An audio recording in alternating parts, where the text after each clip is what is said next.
Good afternoon, ladies and gentlemen. It is my pleasure to introduce to you Dean Vivek Choudhury. Good afternoon, everyone.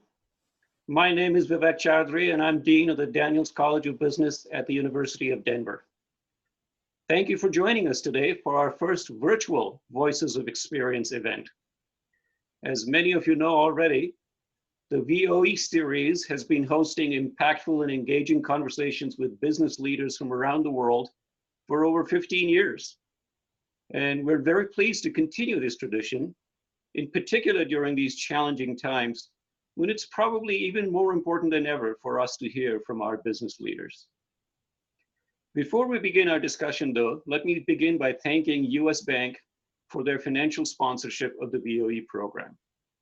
Without their generous and sustained support, this program would not be possible. Let me also share a couple of housekeeping items. This session is being recorded. That means all of you are currently muted. But we do want to hear from you, so please use the Q&A button at the bottom of your screen throughout the conversation to share any questions that you would like to ask of Adam Contos, our guest today. At the end of the conversation, my colleague Barb Jackson, who is the director of the Burns School of Real Estate and Construction Management, will share a couple of these questions with Adam. With that, I'm now delighted to welcome our guest for today, Adam Contos, CEO of Remax Holdings, and for us, equally importantly, an alum of the Daniels Executive MBA program. Welcome, Adam. Thanks, Vivek.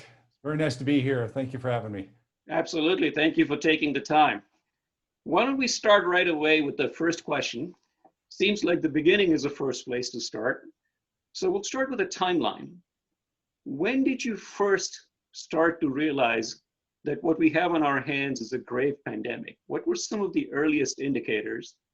And as you received these indicators, what were some of the first steps and decisions that you took? Well, we're a global organization, so we're in 110 countries and territories, and obviously, you know, the whole thing started happening around in Asia first, and then into Europe. So we started hearing about the whole COVID process, the virus occurring throughout those different areas that our customers, our franchisees exist in relatively early on in the year. And we were watching it quite closely. We actually had a large event at the end of February in Las Vegas that had about 7,000 of our customers at it from 65 countries, including a lot of different Asian countries. And we did watch where they were coming from. In fact, there were already starting to be some travel bans going on as a result. So we were well in the loop with what to be thinking about and had our finger on the pulse of these things. But ultimately, it was probably the end of February, 1st of March, that we started really having to execute on a lot of planning with respect to this. And ultimately, what we ended up doing was, you know, kind of keep going with what we would deal with regionally during a disaster, which was, okay, reach out, communicate, assess, determine what types of relief or options we needed to provide in those areas and start executing on that. So not really our first rodeo, if you will, but definitely our first global rodeo when it comes to that, as a lot of businesses found out.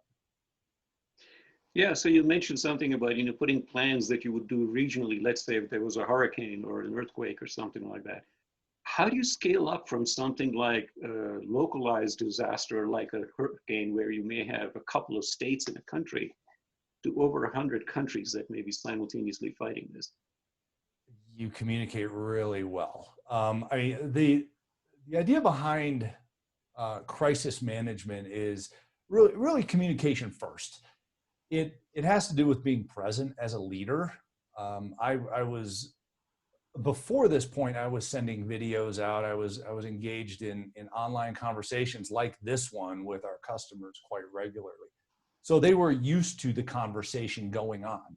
This wasn't new to them. It wasn't a shock. It wasn't something that they were waiting to happen. So our communication was regular, it was consistent, it was outreaching, and we were talking with a confident mindset, not one of, oh my gosh, we don't know what to do, we don't know what's going on. It certainly was one of, hey, we've been here before, let's figure our way through this, because I mean our organization's been through 6 recessions, we've been through you get hurricanes, earthquakes, and other sort of natural disasters, floods, fires, things like that all the time. So what we did was basically we just activated those different philosophies, those discussions in these different areas around the world regularly, and made sure that our communication was solid. Our people knew who to talk to and where to talk to them. And then we made sure that the leaders responsible for these different regional areas had their finger on the pulse of what the governments were requiring and doing. So we'll get back to the theme of communication, because I know it's a very important one that I really want to hit on. But if you were to think of 2 or 3 key decisions or steps that you had to take when you first said, okay, now that we see this coming, here's 3 things that I must think and must do right away and communicate right away, what would they be? Well, there are really 3 things, 3 pillars that I look at when it comes to handling these situations. The first one obviously is cash flow. We hear a lot of companies talk about profit, but ultimately, it's not profit that is that is powering your checking account. It's cash. So the first thing you have to think about in any of these areas, and with any of these leaders, with any of these businesses, is assess your cash. Where does that sit, and how long do you have? If you have nothing coming in the door, worst case scenario is you have nothing coming in the door and you still have all your expenses, you have the cash to sustain for a period of time. All businesses need to have that. And the average small business has 27 days of cash reserves. That's not enough. I mean, we burn through 27 days real quick in society right now. And this thing obviously has gone longer than that. So, assessing cash flow and cash capabilities. And the second part of that is, how do you continue cash coming in? How, you've got, if you have a business that is able to continue to run, are you still able to collect? Are these people still able to pay you? And really, I mean, this is a key point right here. You want to go to them with options instead of them coming to you with options. Because if they come to you with options, they're prioritizing you down below other people that have already approached them. So you need to go first and meet with all your partners. Be outward, be aggressive, and be early in that process and say, hey, look, this is going to be a strain on everybody's cash. Here's some options we've come up with for you in order for us to help each other out. And we found that was extraordinarily helpful when it comes to, first of all, the confidence of our business partners knowing that we're with them, and them not having to seek us out. Because if anything they have to seek out at this time is not a priority. It is just not a priority. So cash, having it coming in and knowing what you've got and your capabilities there. The second one is employees. Employees are scared, and employees are the ones who have to communicate with these customers. So if you're not capable of rallying the troops, if you will, as a leader in your organization, you're going to lose in that employee to customer relationship. You're going to lose in that. So we got with our employees early and we said, here's what's going on. Here's what may happen. Here's what we have in plans. We have options. The human brain functions really well in chaos when it has options. And employees are wondering, am I going to have a job? What do I do with my kids? How does this happen? So I mean, we took and really got ahead of that and talked to our employees first and said, here's what we need to do. And then the third thing is your customers, of course. Without them, nothing happens. So that kind of completes the circle. None of these really took a priority or a back seat to something else. They were all equally important. There are things that we discussed and concentrated on every day with our executive team. So, communication with customers, unbelievably important. In fact, I put out a video this morning. I do a lot of marketing video. I put a ton out on social media. I'm sure you're going to get into that a little bit, but But I was talking today about disconnect. Did you disconnect from your customers during this process? Because what happens during a stressful relationship is people disconnect. They stop talking. So think about that. When you see people that argue, they turn their backs and they stop talking to each other. And if it's not intentional, but you disconnect, people get this feeling that you have a problem. Mm-hmm. And so you have to continue to communicate, to exhibit the fact that you don't have a problem in that relationship and you need to work together in order to solve it. So that was a big thing, is how do we continue to stay in touch with our customers in a kind manner, very present. There's a reason why I've got all this. It looks like I'm in a studio right now. It's because I talk to my customers. I was probably on video 12 hours yesterday talking to customers. Mm. So, I mean, it's important for you to be present as a leader. They want to have direction. They want to have inspiration, and they want to know that we're in this together and we're going to get out of it together. Hard to argue with employees, customers, and of course, the notion that cash is king in circumstances like this. But let's circle back to something, a word that you've used a fair bit, which I know is very important to you, and that's communication. And I actually want to take you back to before the pandemic, because really, you've been a pioneer in how you use social media to communicate well before any of this ever happened. Can you share with us sort of the strategies that you've used, how you've used social media, and how you think that may have helped your management of this crisis situation that you found yourself in? Oh, I love this question. And it's planted, by the way. No, I'm just kidding. and really, I think this is incredibly important. All business leaders and people who are getting into business, you know, if you are you're exiting your MBA or something like that, and you're like, all right, what do businesses need to hear from me? What do they want when it comes to you know, how we look for people who have skills in this day and age? I look for people that have communication skills, and part of having communication skills is not being able just to write well or be able to speak well. It's being practiced in the communication techniques of this day and age. And guess what those are? Social media. In fact, video, this thing that we're on right now, video and social media have, you know, like 10 to 50x'd during the COVID period. And all you got to do is go back and listen to Mark Zuckerberg's Facebook Live video. And there's a key to that. Facebook Live, I do a lot of those. That's the future. Going live, I mean, we're live right now, is incredibly important. It's a great skill to have. So there's only one way to get it, and that's the practice. And there's only one way to communicate genuinely and with digital transparency. I use that word, that term a lot, digital transparency. You got to practice. So if you can, and by the way, this, for business leaders, this plays really well into your ability to do a press interview as well. So I mean, what we're doing right now is a press interview between you and I, Vivek. And this is how we keep our businesses running, is having communication from leadership. If we lose communication from leadership, we get doubt and we lose trust. Presence creates trust. Presence creates trust, especially in leadership. So I started probably 18 months to two years ago doing a ton of social media, a lot of videos. You just can't go on and type some words and post it and go, oh, I put up a blog post. I'm sorry, that doesn't work. People want to see you, and they want to hear what you have to say, and they want to know what's in your face, your mind, your heart, your soul as a leader. And that's what they look to determine, is that person going to influence me, and am I going to follow them in their company? And I don't mean follow like be a friend on Facebook. I mean follow as in I am a dedicated fan and customer of that organization. So these things are unbelievably important in this day and age. So it's something everybody needs to learn. In fact, I'll share this with the group here.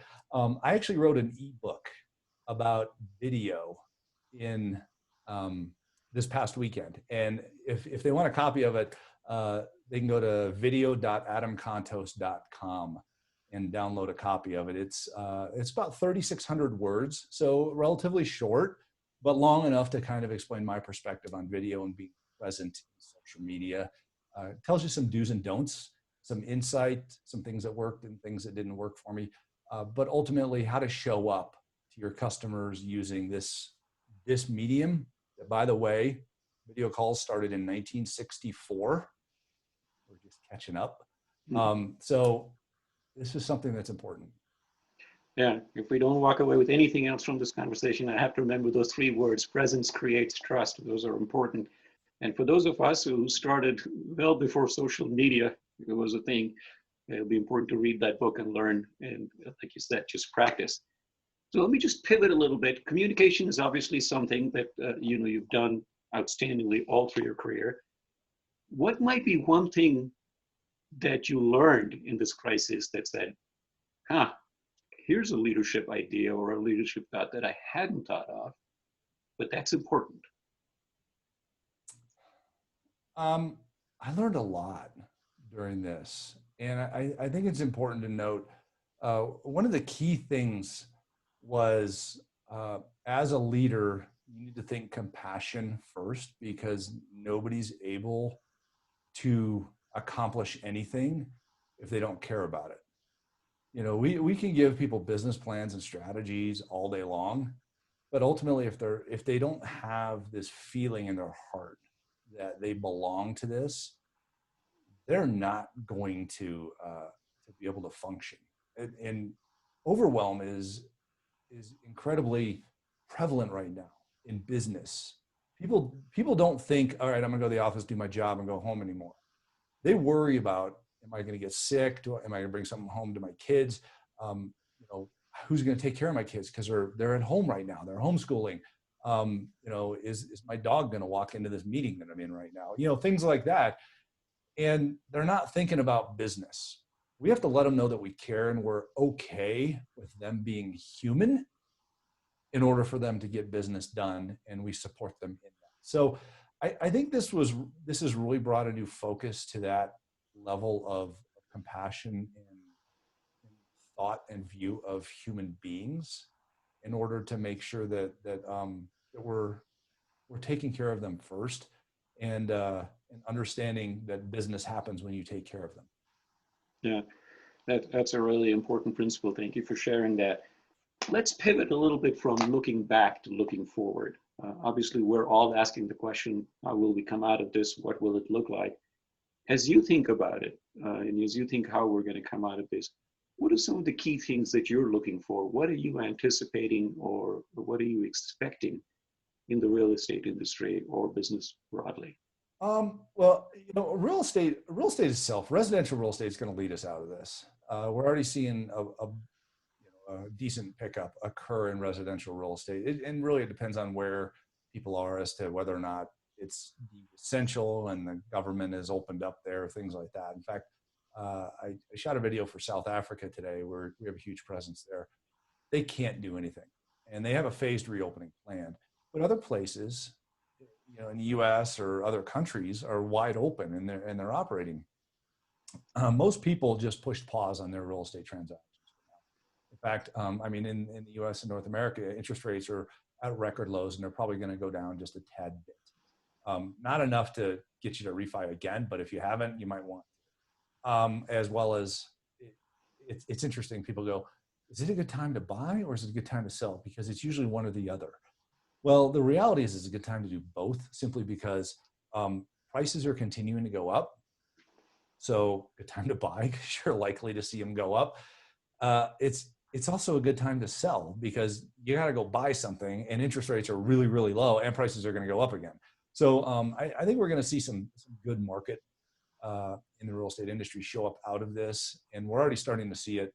I was in Alabama on a Zoom yesterday. They're 10% above last year in their showings already this time of year. So it's coming back in quite a few places.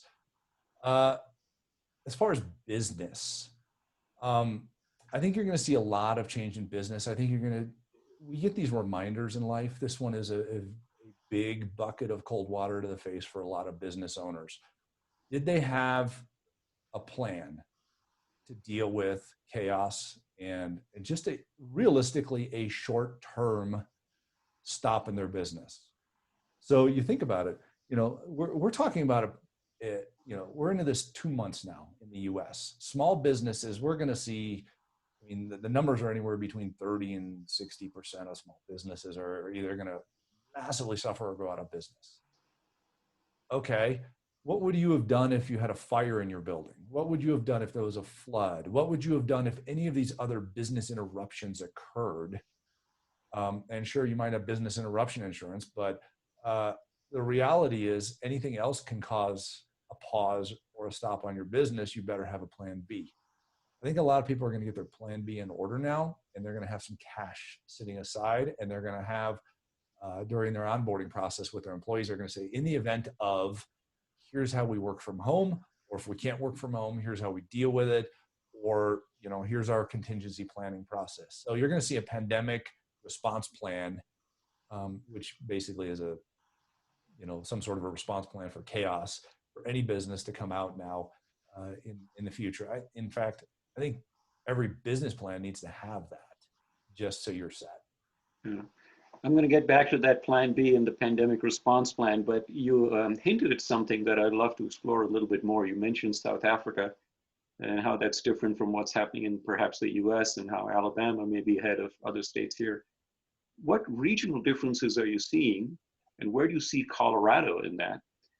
And what are one or two reasons that you were observing these regional differences?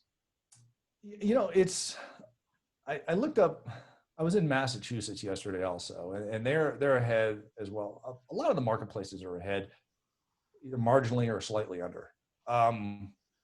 The South Africa, I was contacted by a regional owner there about, they've been locked down for a good 2 months, not able to come out for a good 2 months. And a lot of countries have different freedoms than the United States has. So it's different when you're locked down. I mean, we can go to the grocery store. Most of them can't. So, I mean, it's a big difference in lifestyle. It's hard, and they have cost of living as well. So, you look around the world, and you just have to take and understand the small adjustments and the small adaptations.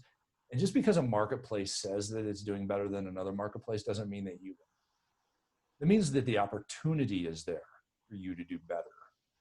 In fact, even during a down market in most places, the opportunity is there, because right now, upwards of 75% of businesses are not present in the marketplace. There's a lot of market share that's being given up right now, and a lot of market share that's being taken right now in business.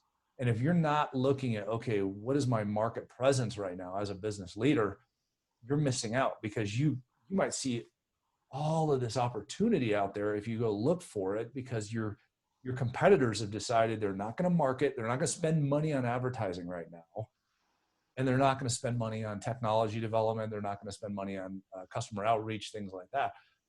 What is going on in your marketplace? Because no matter where you're at, there is an opportunity that you can mine. And generally that mining of opportunity means being present in the minds of your customers. I have another saying for you, Vivek. Top of mind is first in line. Top of mind is first in line, especially now. I'm writing that down.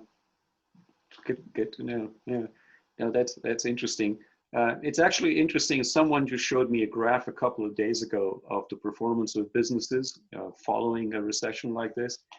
And what is clear is that the businesses that really did well started to actually separate themselves during the pandemic or the recession, not just following it. And that seems to be the point you're making, is that this is the time when you need to separate yourself and not wait to survive this and then decide where you're going to go with this. So right. let me circle back to your idea of a plan B, pandemic response plan. Certainly one element of this is cash. What else should be part of that plan? And the broader question is, how do you make your business more resilient to something like this? Because we can be sure that this is not the last crisis that a business is going to face, right? So what are the elements of that resiliency, if you will? So there's a big difference between a specific location that if you close the doors for that location, all business stops, and one that's capable of operating even if the doors are closed. I think you need to make that distinction in your business. And here's the reality: there's always a way. Even if you have a restaurant, there's always a way. how do you adapt your restaurant? I mean, we've seen luxury restaurants turn into carryout restaurants, and they're never going to go back in some cases because they're making more money. They have higher margins with a carryout restaurant than they might with a luxury restaurant in some cases. Their cost of overhead, their cost of employees, things like that is a lot less. But realistically, you have to take a look at what is your core business model and what are your surrounding opportunities. Core business model, surrounding opportunities. And then how do you maximize those surrounding opportunities if your core business model gets unplugged? It's a function of how do I run the business when I don't have a business? And we look at it, our business, we're a service provider, we're a franchising company. So we went from being in an office to being remote. Well, we had the capability of doing that. We did it overnight. It was really, really not that complicated.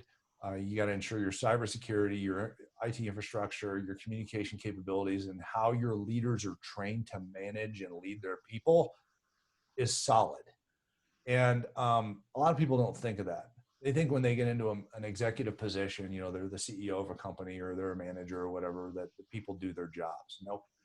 You got to direct and guide and be present, and you got to do what you want them to do. You have to demonstrate that. That's why I'm on video every day. I want my folks to be on video, so I'm on video. And I love it because they're doing it and they're getting really good at it. And it is absolutely, it's created such an amazing relationship with our customers. And guess what? Your peers aren't doing it. Your peers in the industry, your competitors are not doing it. Or if they're doing it, they're leaving you behind. So, I have to say, what are your surrounding businesses? How do you communicate that to your customers? And how do you scale those if you decrease others? So how do you reallocate your resources? You should have plug and play resources that are,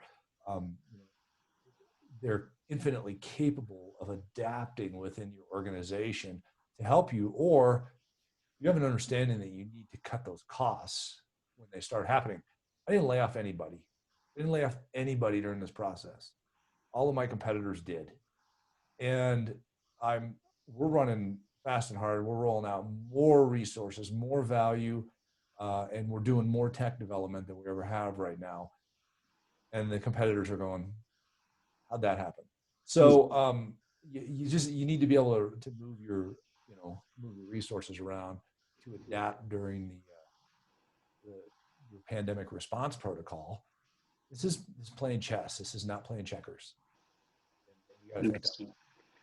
So I'm going to ask one final question, and then we'll turn to the audience questions, which is, it's pretty widespread agreement that whenever we do come out of it, there's going to be a new normal, which is not going to be basically going back to business as it was maybe 6 months ago. In the real estate industry, what do you see as the elements of this new normal? It's interesting. We've already gone there. So, there are 100% virtual home sales and purchases is really what we've been pushing for. A lot of that had to do with government regulation. You have to have wet ink signatures on certain documents, or you can't do, certain types of, actions in the transaction remotely. So a lot of that had to do with government regulation and them saying, no, we don't want to do that. They figured it out because they have to adapt to it now too. This is just not an industry specific. This is an everybody specific. So, so we've gone to full digital capability. We gave every single one of our affiliates a Zoom account, one of these accounts. So 130,000 of these things around the world. And we gave a Zoom Pro account to all of our offices. So 8,300 of those. And what we did was we enabled them to get closer to their community via video. In business, you have to go through the know, like, and trust process in order to conduct a transaction with somebody. We all know that. And people either gained that know, like, and trust quickly via video, or they lost it completely by not being present. So we wanted to give speed to market to everything. And I think that's important in all businesses, that the imperative is not that you can pick up the phone and follow up on a lead and go, all right, I'm going to text you some information, or I'm going to send you a flyer on our pricing. No, you got to get on one of these And you got to build that know, like, and trust immediately as a human being to human being, and get ahead of that, and then figure out, okay, what can I do to help you instead of what can I sell you? So, there was a little bit of adaptation in the digitization and the remote work capabilities of business. But ultimately, the biggest refinement, I think, coming out of the pandemic is our ability to get rid of the noise in our workplace and focus on what matters, which is helping people. And if I don't care what business you're in the people helping business. Even if you're in a supply chain management, you're still helping people. So really what you need to do is understand that you can't let the noise back into your business. Otherwise, it's going to dilute what you do and your value, and you're going to just be another name in the bunch. So it's about staying focused and your leadership keeping you focused. Yeah. Well, helping people seems like a good theme on which to take a pause. So at this point, I'd like to see what the audience has in mind. So I'm going to invite my colleague, Barb Jackson, the director of the Burns School of Real Estate and Construction Management. Barb, can you join us and see what the audience has in mind for Adam? Questions? Well, thank you, Vivek. I appreciate that. I've really enjoyed the conversation between you and Adam. And now we have some great questions from the audience. So I'm going to start with the first one, and that is a question about the type of resources, Adam, that you have provided your franchisees and other customers during this crisis. Is there any type of new technologies or trainings that you've actually put into play to help them do their jobs? Great question, Barb. Thank you. Yes, we've actually implemented. We've cranked up the live service offerings that we provide. People want to occupy their mind during challenging times, and you have to be that mechanism to help them do that. And the way that you can do that is you can educate them. So I have a concept I call the 4 E's of marketing. And you need to fulfill one of these 4 things. Empathy, which basically means you need to come forth with something that they're empathetic about, that they care about. They're like, puppies and babies and things like that, stuff that they care about. You got to touch their heart. The second one is education. This is the key part. So you need to fill their mind with information that they can redeploy and use in their business right now, or that they can have available on the exit to this. The third one is entertainment. So, something that makes them laugh, makes them smile, keeps them engaged. They're like, that's great. If it elicits a smile, that's entertaining. And then the fourth one is execution. So like a checklist, something that's actionable. So you want to deliver those things. But what we did was every day during the week, we have new programming that we've been putting out available on social media, on live broadcasts, as well as on our intranet internally to all of our customers. Everything from a morning talk show called Good Morning Remax to I have a program called Mind Body Business on Thursdays. It's just 10 minutes of talking about aligning your mind, your body in order to benefit your business. And we have Wednesdays, we have interviews of key leaders in the industry, doing live interviews. So it's all across the board, but we're constantly stimulating. We want to be the resource of information for them. We don't want them going to Netflix, otherwise they're going to get lost in their day, and we want to keep them engaged in business. Very good. Here's another question for you. There seems to be a lot of studies actually happening out there about what the next level of design and construction. So all the designs of the buildings, like the post-COVID design models, like how the buildings themselves are going to change, how housing is going to change itself, how will they be redesigned, for example? That's some of the questions people are asking out there in these studies. And I'm wondering, is that really something we should anticipate, that we're going to change everything in what the physical structures look like in order to be ready for the next crisis? I don't necessarily think so. I mean, you can't just like go and wipe the board clean and redraw society. That's not possible. And frankly, it's extraordinarily expensive to go do a redesign on a business or a building.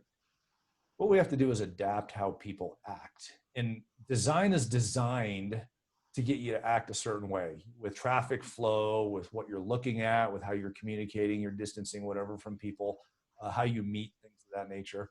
Um, I think the studies are going to continue, and we'll see small adaptations. We saw everybody go, oh my gosh, open workspace, and everybody goes, no open workspace, or too many germs in there, or whatever it might be.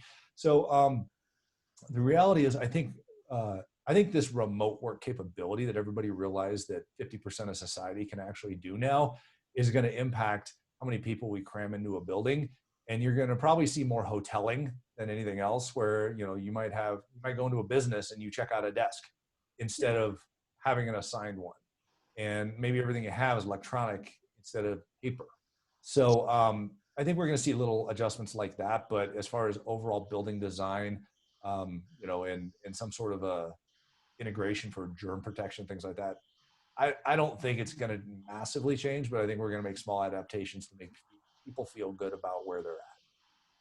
Do you think that there will be an emphasis, though, on the well-building initiatives that we've begun to see? Smart housing, smart buildings, smart homes, the concept of the well-building initiatives. Is RE/MAX itself actually initiating or promoting any of that in any way, actually before COVID? Yeah, I mean, we're the top ranked LEED facility in our building, and we are certainly into well buildings, as well as the environmental aspect of green building. I think it's going to be a function. Here's the big challenge we're going to have in building is we're going to have some vacancies coming up, because we're going to have businesses going, I don't need this square footage. So you're going to have remodels that have to do with well building and things of that nature. But I don't think structurally you're going to see massive changes. I think you'll see usability changes that have to do with some of those philosophies.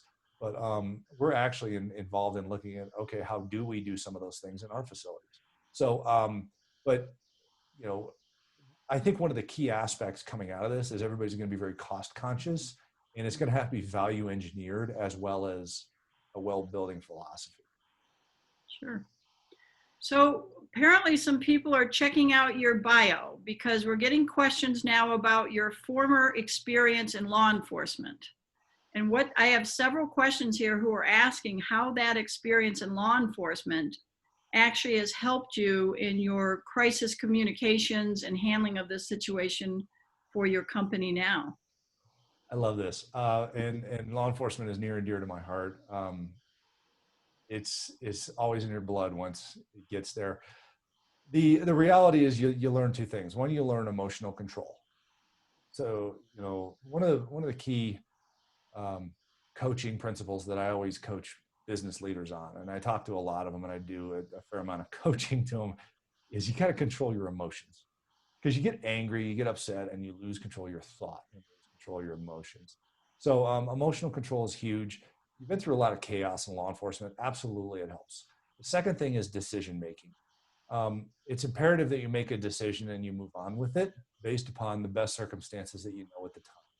And that's important to business leaders, because if you're wishy-washy and you can't make any business decisions, you're never going to get anything done, and people aren't going to follow you. So both of those things were incredibly important. And it is a great background to come from, and I love my friends who are still in it. And I learned so much from law enforcement. It's just great because it's a people business. And if you understand being in the people business, you can be in any people business. Okay, so we've got time for one last question, and I'm going to bring it back to the Daniels College of Business. We have a current EMBA student out there who's asking, so what is it you learned in your program when you attended? What is it you learned from that program that is actually helping you today in your business? There are a lot of mechanics. I'll talk on a couple things, but there are a lot of mechanics in business that you may or may not use. I mean, I didn't know that I would ever use the IRR on a business doing M&A, but as CEO, we've acquired several businesses, and I have those discussions all the time in my position with our CFO. So, you know, some of those different aspects. I also talk to Wall Street. As a public company CEO, you need to understand all the different Wall Street dynamics. You know, a lot of the finance and economics that play into large business. But ultimately, I have a couple of key points that I think are important to anybody who's in one of these programs. First thing is you don't know what you don't know. Okay, you don't know what you don't know, and don't think that you do.